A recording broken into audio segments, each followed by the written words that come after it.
here and just kind of settle down a little. I'm really eager to show you some of the new research in medical education and how it can be applied to the medical laboratory setting, and how we can teach health practitioners.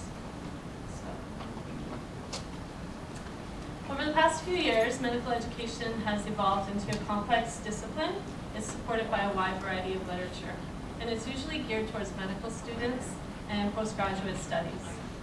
Beginning in 1910 with the Flexner Report, there's been a lot of reform in medical education.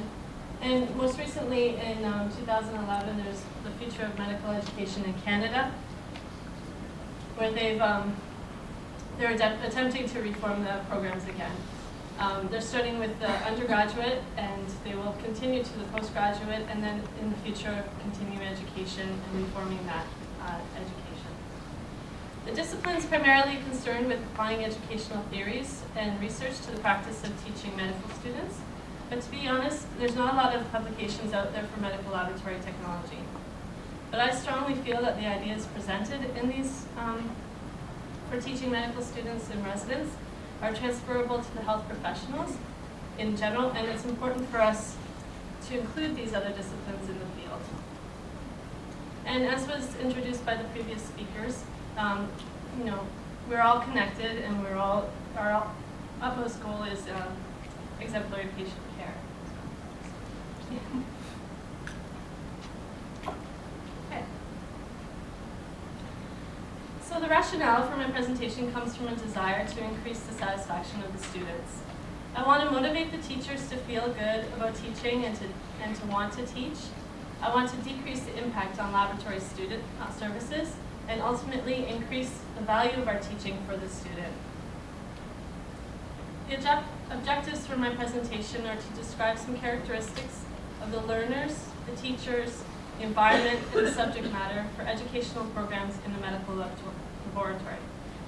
And also to develop solutions that can address the needs of these learners, teachers, environment, and subject matter, and do it so in an evidence-based way. So I'm going to also use those eye clickers. I wanted to seize the opportunity to use this and to gather more information about you, our audience. So if you can locate your eye clicker again, turn it on.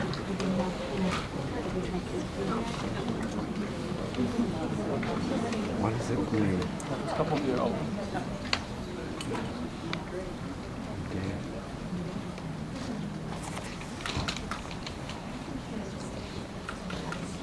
So they're telling me that I can't actually display it easily, so I'm going to just tell you what the answers will be. We can still use the software. So the first question I have, because I want to get to know you better, is about your time spent teaching. And how much time do you devote to teaching? So let me turn it on.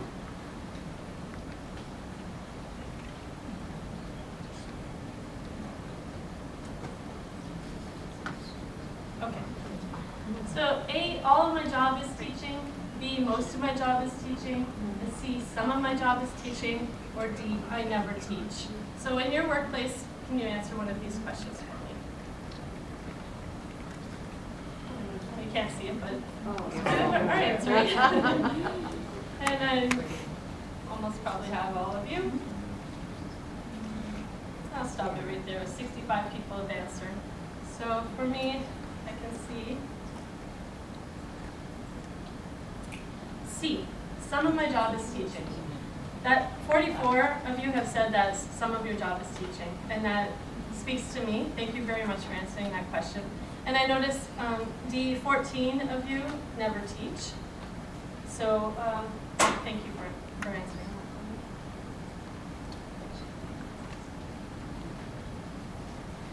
So I will go on with a good place to start with examining the teaching and learning environment in the lab is to break it down into learners, teachers, environment, and subject matter.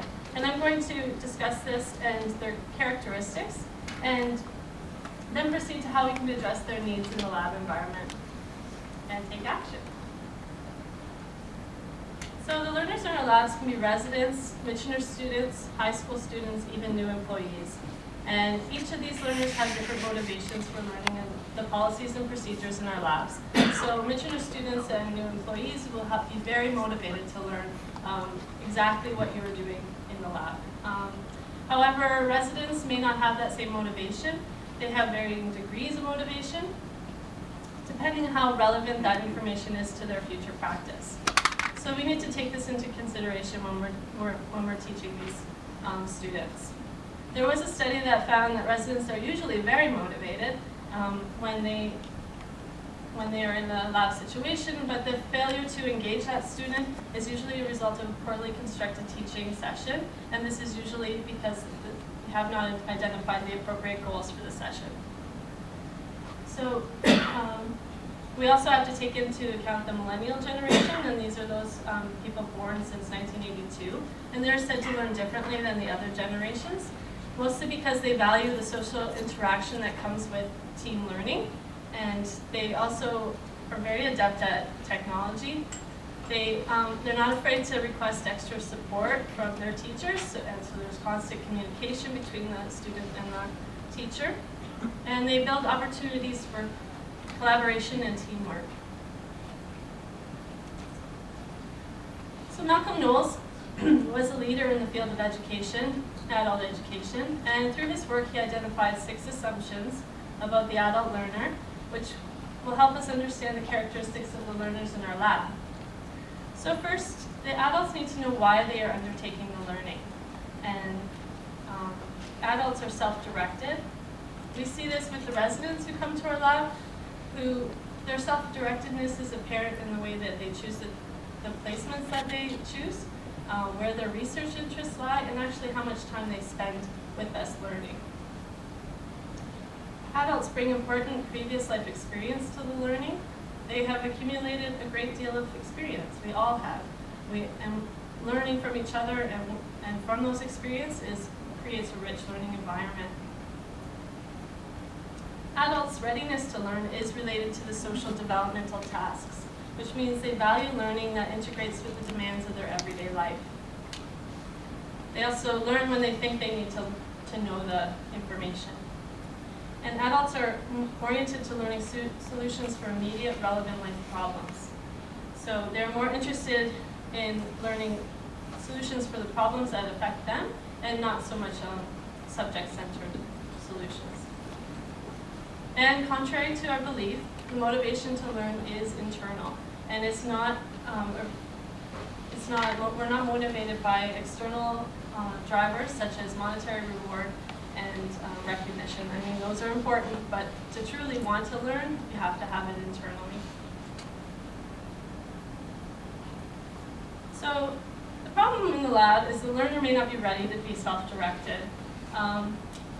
There's an educational theorist, Brookfield, who said that there's a consistent overestimation about how ready the learner is for learning in a self-directed way. The problem with this is the learner doesn't know what they need to know.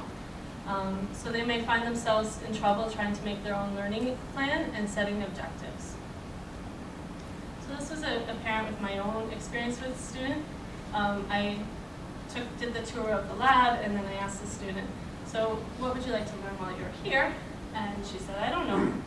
And I said, well, is there a particular area that you have more interest in? And she said, everybody keeps asking me that, and I don't know. And the problem with that, I quickly determined that she just didn't have enough information about our lab to make her learning plan and to decide what was interesting to her. So this is where the facilitator comes in. I think they're key in making the difference to prepare the student for self-directed learning. They need to open up a conversation and provide opportunities for the student to ask questions. They need to provide an opportunity for them to critically appraise what they are learning, identify the knowledge and skill gaps that they have, and they have to reflect critically on their learning process. So the facilitator must guide the student to construct their learning plan and move it at a pace that is suitable for that learner. So this brings me to my take action to address the needs of the learner. I feel there are 4 important components that we can take into consideration in the lab.